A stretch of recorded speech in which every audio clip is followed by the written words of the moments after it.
तो अभी ये तो समझ गया कि डिमेटलाइजेशन कैसे होता है, physical form to electronical form.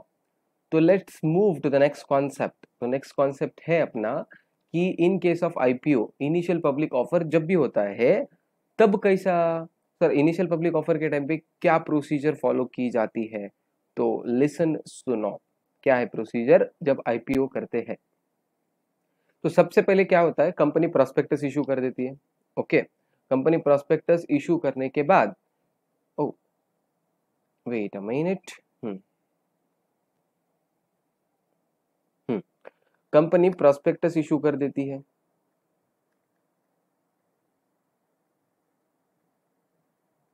Public के पास, अभी पब्लिक के पास इशू करने के बाद पब्लिक उसको रीड करेगी, रीड करने के बाद कंपनी को पैसे देगी, पैसे देने के बाद कंपनी को लिस्ट मिल जाएगी किसने किसने अप्लाई किया है। It is something like that. मैंने जब भी तुमको चैप्टर 2 समझाया था तब मैंने बोला था कि जैसे कॉलेज के एडमिशन होते, एग्जैक्टली तो कॉलेज के एडमिशन ओपन होते, सब लोग रिजल्ट लेके एप्लीकेशन फॉर्म भरते, उसी तरीके से पब्लिक कंपनी के एप्लीकेशन फॉर्म भर देती है। एप्लीकेशन फॉर्म भरने के बाद कंपनी एनालिसिस करती है और फिर अलॉट कर देती है, बराबर। तो ये प्रोसीजर था, ये था अलॉटमेंट का। बट इसके बैकग्राउंड में क्या होता है, ये तो अपन चैप्टर 2 में पढ़े, पर इसके बैकग्राउंड में क्या होता है, जब पब्लिक कंपनी को पैसे देती है, लिस्ट अप्लाई होता है, तो कंपनी अलॉटमेंट, ये दोनों के बीच में क्या होता है? देखो अभी इलेक्ट्रॉनिकल का यहाँ पे है, तो देखो बीओ, बीओ मतलब क्या था अपना, बीओ मतलब था अपना इन्वेस्टर, राइट? ठीक है, ये था इन्वेस्टर, तो बीओ इन्वेस्टर था। इन्वेस्टर ने क्या किया, एप्लीकेशन किया कंपनी को कि हमको शेयर चाहिए। तो कंपनी क्या करती है, ओके हम तुमको शेयर्स देंगे। आज के ज़माने में शेयर्स कैसे दिए जाते हैं, अब आज के ज़माने के सब डी मैट अकाउंट में दिए जाते हैं। तो कंपनी को ये क्वेश्चन है कि इसके पास डी मैट अकाउंट है क्या, इन्वेस्टर के पास डीमैट अकाउंट है क्या, ये क्वेश्चन है। तो डीमैट अकाउंट है क्या, ये किसको कंफर्म करेंगे? वो तो बोल रहा है, मतलब इन्वेस्टर तो बोल रहा है मेरे पास है, पर सच में है क्या, ये किसको पता रहेगा? डिपॉजिटरी। तो इश्यूअर कंपनी डिपॉजिटर को पूछते हैं कि ऐसा कोई इन्वेस्टर है कि आपके पास, बीओज वेरिफिकेशन। तो वो क्या करेगी, वेरिफिकेशन करेगी इसका, ठीक है, बीओ का वेरिफिकेशन करेगी। बीओ का वेरिफिकेशन करेगी, डिपॉजिटरी को बोलेगी कि इसका वेरिफिकेशन करो कि ये सच में अकाउंट है क्या। तो अगर है, सच में अकाउंट है, तो डिपॉजिटरी बोलता है वेरिफिकेशन करने के बाद यस अकाउंट है। तो ईश्वर कंपनी क्या करी, इसने पैसे दिए, देखो चेकलिस्ट क्या है, पैसे दिए, ओके, अकाउंट है, ओके, अपने पास शेयर्स है, ओके, तो अलॉट। तो यहाँ पे एक कमिटी बैठती है, चैप्टर 2 का याद करो, चैप्टर 2 अलॉटमेंट कैसे होता है। हाँ, तो यहाँ के अंदर बैठ के मतलब अलॉटमेंट के बारे में कंपनी के अंदर डिसीजंस लिए जाते हैं। चैप्टर 3 में करे थे ना, याद नहीं आ रहा है? ये मेरे पापा भी हाफ सीए है, याद आ रहा क्या अभी? तो ये procedure of allotment of shares है। तो यहाँ पे प्रोसीजर अपन ने पढ़ी थी चैप्टर 3 के अंदर, मेरे पापा भी हाफ सीए है, कुछ भी भूलना नहीं है। एक रूल याद रखो, तुम्हारा भूतकाल तुम्हारे वर्तमान और भविष्य में आएगा, तो बी रेडी बाबा ये रवार। तो ये याद रखो कि तुम्हारा सॉरी पास्ट का जो भी पढ़ाई वाला है पूरा याद रखना पड़ेगा। मेमोरी टेक्निक्स भी याद, इसलिए मेमोरी टेक्निक्स दिए थे कि तुमको पूरे पॉइंट्स याद आए। तो ये अलॉटमेंट कंपनी करेगी, कंपनी अलॉटमेंट करती है, डिटेल्स ऑफ अलॉटमेंट कंपनी को पूरे जो लिस्ट बन जाएगी वो डिपॉजिटरी को, डिपॉजिटरी को क्यों, डिपॉजिटरी के पास अल्टीमेटली इलेक्ट्रॉनिकल शेयर किसके पास है, इसके पास है। इलेक्ट्रॉनिक शेयर्स किसके पास है, कंपनी के पास भी नहीं है, डिपॉजिटरी के पास है। अल्टीमेटली डिपॉजिटरी का काम है ना इलेक्ट्रॉनिकल करना। तो इलेक्ट्रॉनिक शेयर के कंपनी बोलती है कि ये हमने इनको इनको देने का डिसीजन लिया है, किसको देना है इसका डिसीजन कंपनी ने ये अलॉटमेंट लिस्ट में इनको दे दिया। तो डिपॉजिटरी क्या करेगी, crediting the securities of demat account, तो ये इनको दे देगी। ठीक है, आपने डिसीजन ले लिया ना, डिपॉजिटरी बोलती है आपने डिसीजन ले लिया, डन, हम दे देंगे इनको, कोई दिक्कत नहीं है, हमको दे देंगे। पर ये इसको कैसे समझेगा इन्वेस्टर को कि डिपॉजिटरी ने दे दिया? तो डिपॉजिटरी डीपी को बोलती है कि भाई मैंने तेरे क्लाइंट के अकाउंट में शेयर्स डाल दिए ऑनलाइन। तो डीपी बोलती है ओके, इसको बता देती है बता देगी, और डीपी फिर इसको ओके सर मैं इसको फॉरवर्ड कर देता हूँ, इन्वेस्टर को बोल देते हो मुबारक हो आपको शेयर हुआ है, तो आपके अकाउंट में शेयर्स आ चुके हैं, उसको वैसे समझ में आ जाएगा। अभी देखो सिंपली क्या प्रोसीजर हुआ, सिंपली क्या प्रोसीजर हुआ, इन्वेस्टर ने किसको बताया, कंपनी को अप्लाई किया, क्या अप्लाई किया, फॉर शेयर्स। अभी कंपनी को तो शेयर्स देना ही है, कंपनी किसके लिए खुली है, मतलब कंपनी ने आईपीओ किया था, आईपीओ किसके लिए करते हैं, शेयर्स बेचने के लिए, तो इसको शेयर्स देने। अभी इसको शेयर्स देने हैं, इसके बारे में किसको पूछेंगे, डिपॉजिटरी को, डिपॉजिटरी को पूछेंगे कि इसके पास अकाउंट है क्या, अकाउंट है क्या, तो डिपॉजिटरी कंपनी को बताता है यस है, कंपनी बोलती है इसके पास, इन्वेस्टर के पास अकाउंट है, ओके अलॉट दे दो फिर उसको, तो डिपॉजिटरी क्या करती है, इन्वेस्टर को दे देती है, इन्वेस्टर को दे देती है। और इन्वेस्टर को कैसे समझेगा कि इसको मिले हैं बोल के, तो इसको तो पता नहीं है, तो इनके बीच में कौन होता है, डीपी, तो डीपी को बोलते मैंने इसको दे दिया बता दो, तो डीपी बोलता है ओके सर मैं इसको जाके बता देता हूँ, सिंपल है। देखो इन्वेस्टर कंपनी को बोलता है, कंपनी डिपॉजिटरी को बोलती है, डिपॉजिटरी इन्वेस्टर को दे देता है और डीपी के थ्रू समझाता है, दैट्स इट, वेरी सिंपल। ठीक है, तो प्रोसीजर क्या दी वाली है यहाँ पे, टेक्निकली पढ़ लेते हैं अभी। The investor submits the application of securities with the issuer company, submit the application, the issuer company verifies the details of BO with the depository, फिर वो वेरीफाई करती है डिपॉजिटरी के साथ। After verification BO details depository gives report to the issuer, issuer company को बोलती है हाँ इसके पास है, issuer company gives the details of allotment of securities to depository, depository को फिर अपन डिटेल्स ऑफ अलॉटमेंट दे देंगे।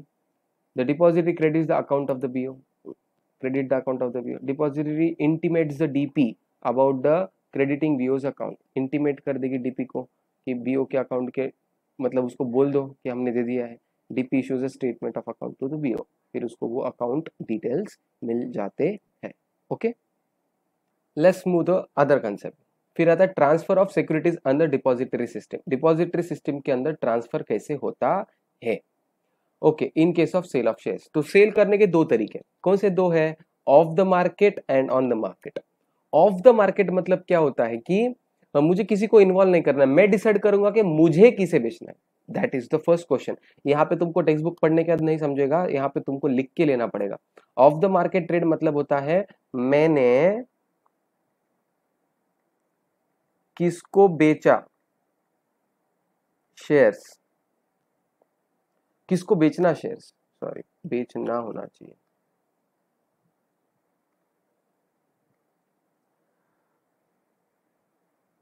यार अगर सेंटेंस ही चेंज कर देंगे यार। हाँ,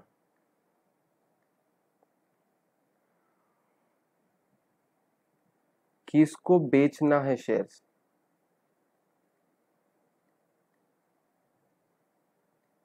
ये मैं डिसाइड करूंगा।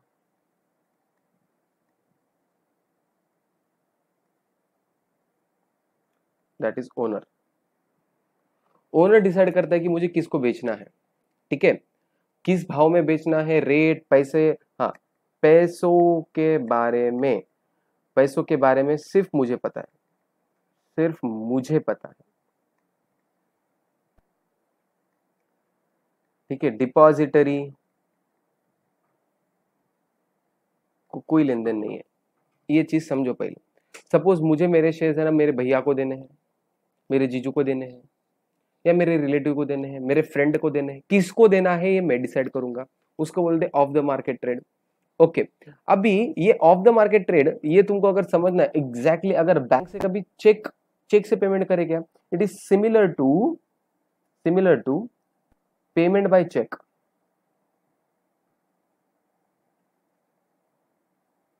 मैंने क्या बोला, it is similar to payment by cheque, तो ऑफ द मार्केट ट्रेड। तो पेमेंट बाय चेक सिस्टम क्या होता है, मैं एक चेकबुक साइन करता हूं, देखो भाई प्रोसीजर क्या होता है, ये बोलने के लिए कॉम्प्लिकेट कर देते हैं, होते बहुत सिंपल प्रोसीजर्स है। ठीक है, सपोज बीसीए है और ये तुम है, तुमको बीसीए को फीस पे करनी है। तो तुम क्या करते हो, एक चेक साइन करते हो और बीसीए को दे देते हो। अभी बीसीए क्या करेगा, अभी किसको पेमेंट करना है तुमने डिसाइड किया ना, तो बीसीए चेक बैंक को दे देगा। ठीक है, तो तुम्हारी बैंक से मेरी बैंक कांटेक्ट कर लेगी और पैसे ले लेगी, तो तुम्हारे अकाउंट को क्या होगा, डेबिट, मेरे अकाउंट को हो जाएगा क्रेडिट। सिंपल है ना। अभी ये पैसे इधर के उधर ट्रांसफर हो गए। जैसा बैंकिंग में पैसे होते हैं, पैसे होते हैं, यहाँ पे क्या ट्रांसफर हो रहे हैं, शेयर्स। ये याद रखो, बैंक को लेन देन है क्या कि तुमने बीसीए को फीस क्यों दी है, इसके बदले में तुमको क्या मिल रहा है, टीचिंग मिल रही है क्या, फल मिल रहे हैं क्या, क्या बुक्स मिल रहे, बैंक को क्या लेन देन है। बैंक तुमको क्वेश्चन पूछेगी नहीं, बैंक बोलते हैं तुमने मुझे बोला कि पैसे ट्रांसफर करना, मैंने कर दिया, किस पर्पस के लिए है, क्यों किया है, इसके बदले में तुमको कुछ मिला नहीं मिला, कुछ संबंध नहीं है। ये चीज समझने दो। तुमने सिर्फ बैंक को बोला था कि इसको दे दो, तो बैंक ने तुम्हारे बैंक को बात करके ये हो गया, दो बैंक्स के अंदर बातें हो गई, तुम्हारे अकाउंट को डेबिट हो गया, इसके अकाउंट को क्रेडिट हो गया। Simple as that. इसमें कोई प्रॉब्लम लगा तुमको, कुछ भी नहीं। तो यहाँ पे भी क्या होता है, ऑफ द मार्केट ट्रेड के अंदर देखो, सेलर जो है अपने डीपी को बोलता है कि इसको दे दो, तो सेलर इसके अकाउंट को डेबिट कर देता है। सेलर क्या करेगा, सेलर के अकाउंट को डेबिट करेगा शेयर्स, क्या शेयर्स, और बायर के अकाउंट को क्या करेगा, शेयर्स क्रेडिट कर देगा। Simple as that. तो यहां से यहां पे चले गए शेयर्स, और ये सेलर और बायर के बीच में कैश ट्रांसफर हो जाती है। कैश का डिपॉजिटरी को नहीं पता है। जैसा बीसीए ने तुमको सर्विस दी कि नहीं दी, बुक्स दी कि नहीं, वो बैंक को नहीं पता है, वैसा डिपॉजिटरी को पैसे के बारे में कुछ नहीं पता है। डिपॉजिटरी सिर्फ इतना ध्यान देती है, इसके अकाउंट से इसके अकाउंट को जाना चाहिए। अब देखो, पढ़ो ढंग से। Any trader settle directly between the two parties on a mutually agreed terms. Mutually agreed term, वो उनके उनके बीच में डिसाइड कर रहे हैं कि कितने रुपए में बेचना, क्या करना है। बैंक सोचती है क्या, बैंक बिल्कुल नहीं सोचती कि तुमको बीसीए में कितनी फीस देनी है। बैंक बोलती मुझे क्या करना है, तुम जितना बोलो उतना दे दूंगा। तो वैसे ही the involvement of clearing corporation, share broker or stock exchange uh, uh, is called off market trade. Without the involvement, sorry, यहाँ पे वर्ड में वही बोल रहा था, without the involvement of clearing corporation, stock broker, stock exchange, कुछ चीज संबंध नहीं। स्टॉक ब्रोकर नहीं आ सकते, स्टॉक एक्सचेंज, तुमको क्या करना है बीच में, तुम निकलो बाहर, किसको बेचना है ये मैं डिसाइड करूंगा। ओके, तो examples include legacy transfer. Legacy transfer मतलब पापा से बच्चे को, गिफ्ट, मुझे किसी की शादी में गिफ्ट देने हैं, shifting security between one client to the and sub broker. Suppose मुझे डीपी चेंज करना है, मुझे ये डीपी नहीं चाहिए, मुझे पसंद है, डीपी 2 के पास जाना है, तो मैं इस डीपी को बोलूंगा सेल कर दो, इस डीपी के पास बाय करो, और बायर में मैं खुद ही रहता हूँ, बायर और सेलर यहाँ पे मैं ही रहता हूँ, सिर्फ डीपी चेंज करना है। तो डीपी चेंज करना है डिपॉजिटरी पार्टिसिपेंट, या पापा से लेना है, पापा से बच्चे के पास। ओके, गिफ्ट के फॉर्मेट में ट्रांसफर करने के लिए ऑफ द मार्केट। तो सर कैसे करना, यहाँ पे बोला है कैसे करना। The transferor that is investor has to inform DP by issuing DIS, deposit delivery instruction slip. DIS, it is similar to checkbook. Simply क्या समझना चाहिए तुमने, चेकबुक। DIS चेकबुक में तुम लिखते हो ना किसको देने हैं, कितने रुपए देने हैं, और बैंक को देते साइन मार के। उसी तरीके से किसको देने, कितने शेयर्स देने, साइन मार के तुम डीपी को देंगे। जैसा ये बैंक है और ये चेकबुक है DIS, which is filled with the signed, देखो फिल्ड एंड साइन। फिल्ड मतलब जैसा अपन चेकबुक में लिखते हैं अमाउंट और किसको देना है वैसा, और साइन मारते वैसा ही। Details of the securities sold at the end of the transaction, the securities are debited to the demat account and transfer is done off the market or of the on the market. तो basically वो chequebook देने के बाद इस DP के account के debit होता है, इसके डीपी का अकाउंट क्रेडिट होता है, यहाँ से यहाँ पे जाता है पैसों का, इन सबको किसको पता नहीं है। यह है ऑफ द मार्केट। नाउ आता है मार्केट ट्रेड। अभी मार्केट ट्रेड क्या है, ये है ऑनलाइन। यहाँ पे मुझे संबंध नहीं है कि मुझे किस, यहाँ पे क्या है मेनली, ये कब काम आता है, सेलर को बेचना है, क्या करना है, बेचना है, बायर को खरीदना है। सेलर को बायर पता नहीं है, ये ध्यान रखो, बायर पता नहीं है, दैट इज इंपॉर्टेंट, पता नहीं है, और इसको सेलर पता नहीं है, दोनों को एक दूसरे का पता नहीं है। फिर कैसे होता सेल?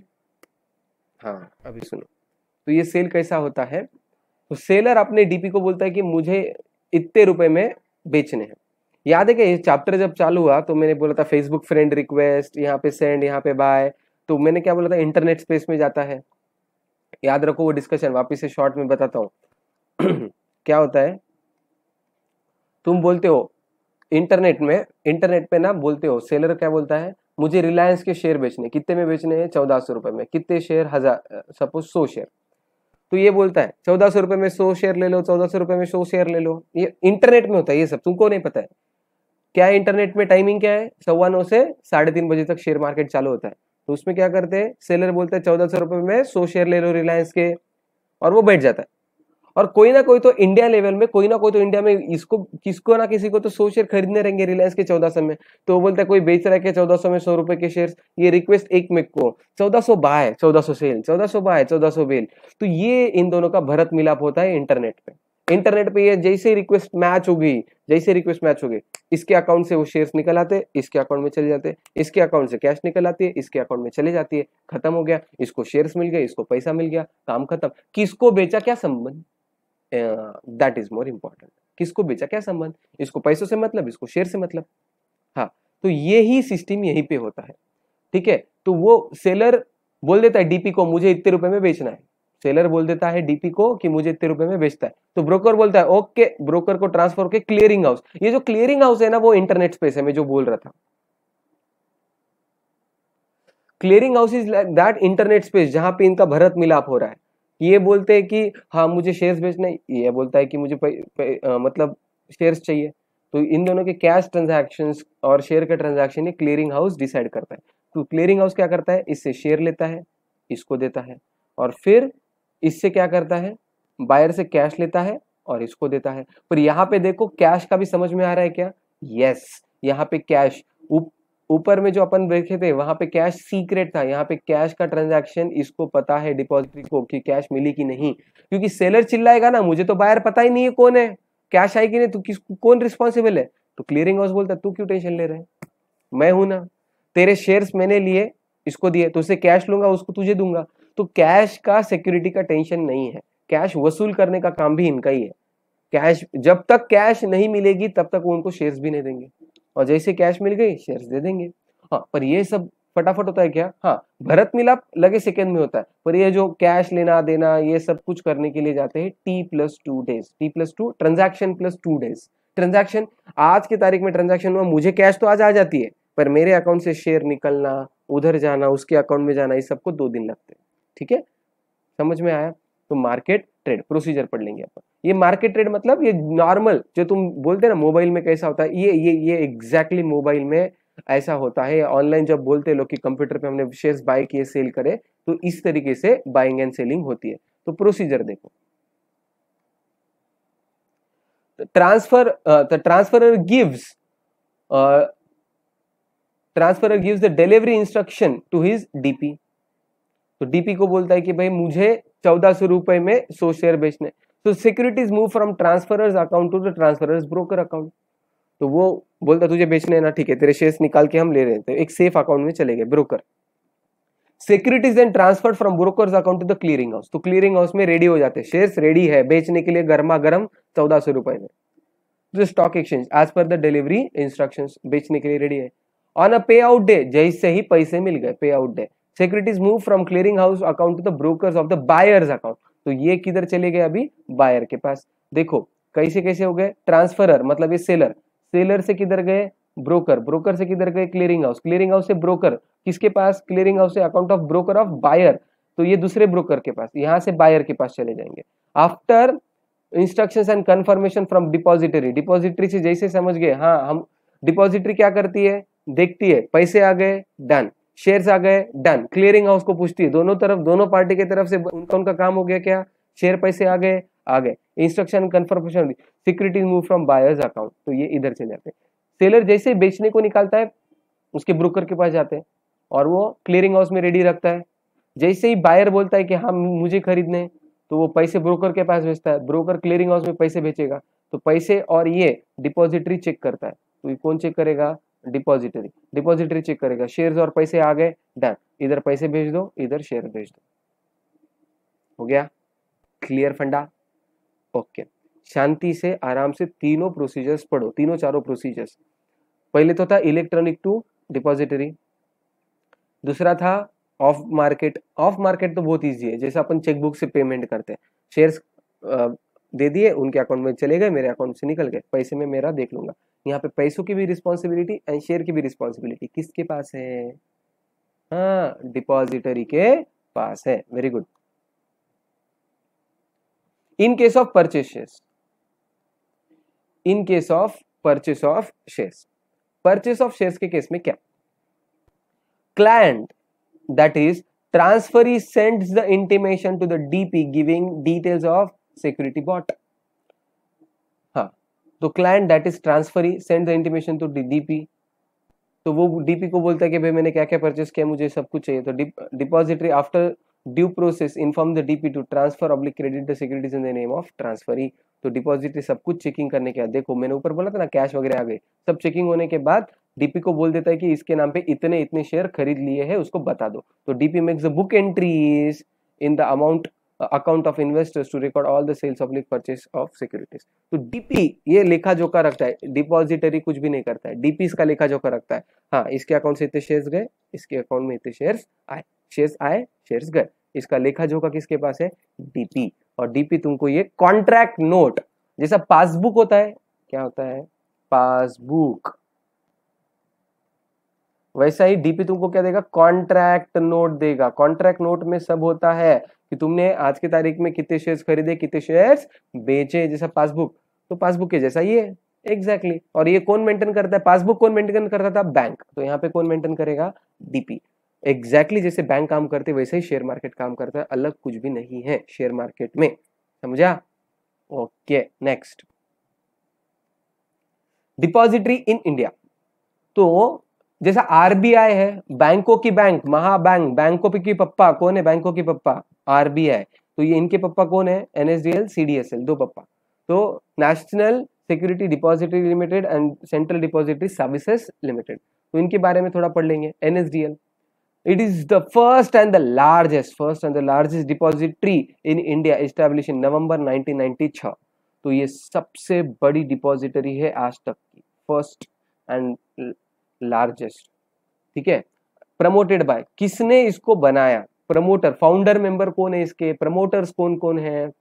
हाँ, इसके प्रमोटर्स है IDBI bank, industrial development bank of India, UTI, UTI is now axis. आज के तारीख में तुमको एक्सिस पता रहेगा, एक्सिस वो UTI, NSC, national stock exchange.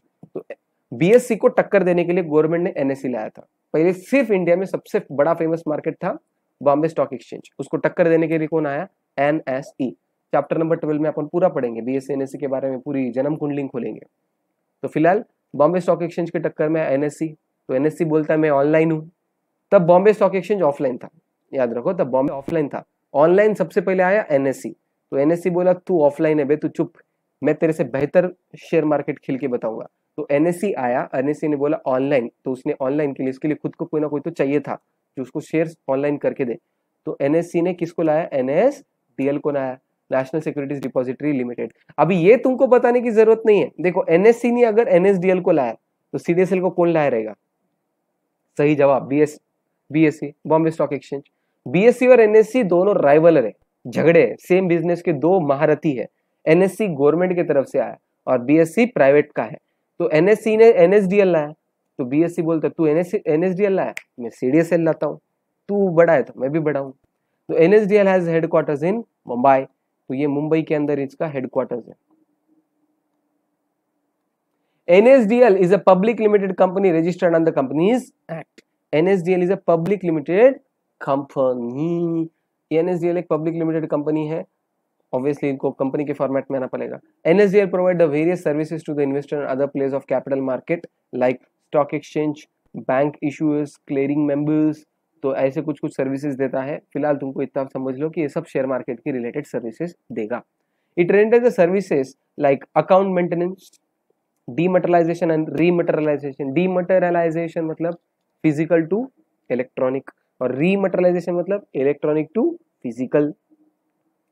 Settlement of trade through market transfer, off market transfer, अभी पढ़े ना मार्केट ट्रांसफर, अभी अभी वो Facebook internet space. Off market trade, off market trade मतलब चेक बुक जैसा। नॉमिनेशन, नॉमिनेशन मतलब मैंने क्या बताया, अगर तुमको कुछ हो गया तो तुम्हारे शेयर्स किसको देना चाहिए, हाँ उसको बोलते हैं नॉमिनेशन। ट्रांसमिशन, मरने के बाद।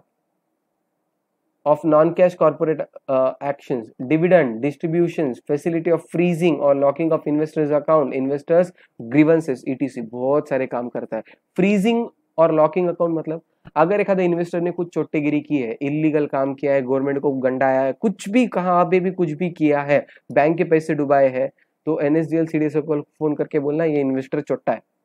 तो कंपनी बोलती है ओके ये चोट्टा है तो ठीक है, इसके अकाउंट फ्रीज होते हैं। अकाउंट फ्रीज होना मतलब अभी तुम इस अकाउंट में ना बाय कर सकते ना सेल कर सकते, इसके अंदर के जो भी शेयर्स है वो तुम्हारे नहीं है, वो गवर्नमेंट अंडरटेकिंग में आ जाते हैं, गवर्नमेंट इसका मालिक बन जाता है, तुम्हारे शेयर्स तुम्हारे नहीं रहेंगे।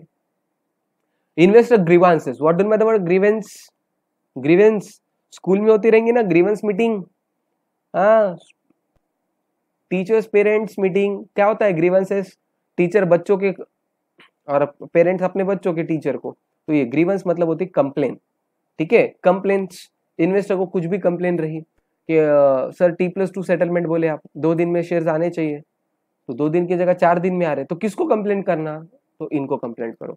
ग्रीवेंस मतलब कंप्लेंट, तो वो कंप्लेंट से हैंडल करेंगे और उसका जवाब भी देंगे।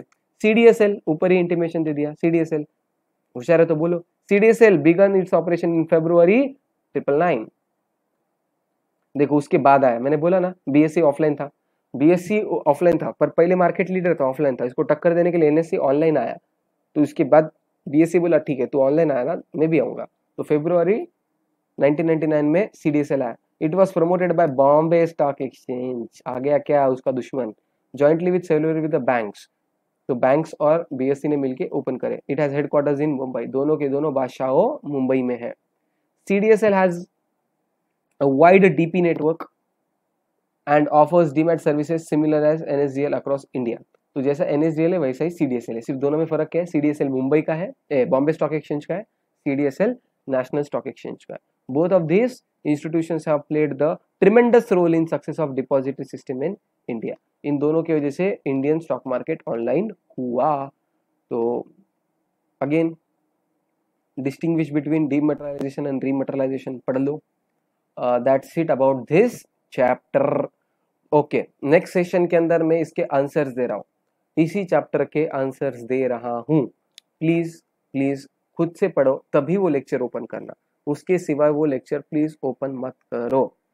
क्या बोला हूँ मैंने कि उसके सिवाय ये लेक्चर ओपन नहीं करना। नेक्स्ट लेक्चर पूरे एमसीक्यू सॉल्व करो, सही गलत कुछ भी हो, सही गलत के लिए मैं कभी डांटूंगा नहीं, मेरा काम है कि बोलना, तुम उसे वेरीफाई करो, एक आध दो गलत हो गए तो ठीक है, तो जब तक तुमको कॉन्फिडेंस कैसे आएगा कि हाँ सर मुझे चैप्टर आता है, चैप्टर आने का कॉन्फिडेंस तुमको तभी आएगा जब तुम खुद से क्वेश्चन सॉल्व करेंगे और मेरे आंसर से वेरीफाई करेंगे। Okay we will stop here for the day. Okay एक चीज बता नहीं रहेगी, इसके पहले वाला लेक्चर है ना 15 मिनट का था, वो कुछ प्रॉब्लम आ गया था इसलिए अपन रुक गए थे, तो ठीक है कोई दिक्कत नहीं, उतना ही मिनट का था वो।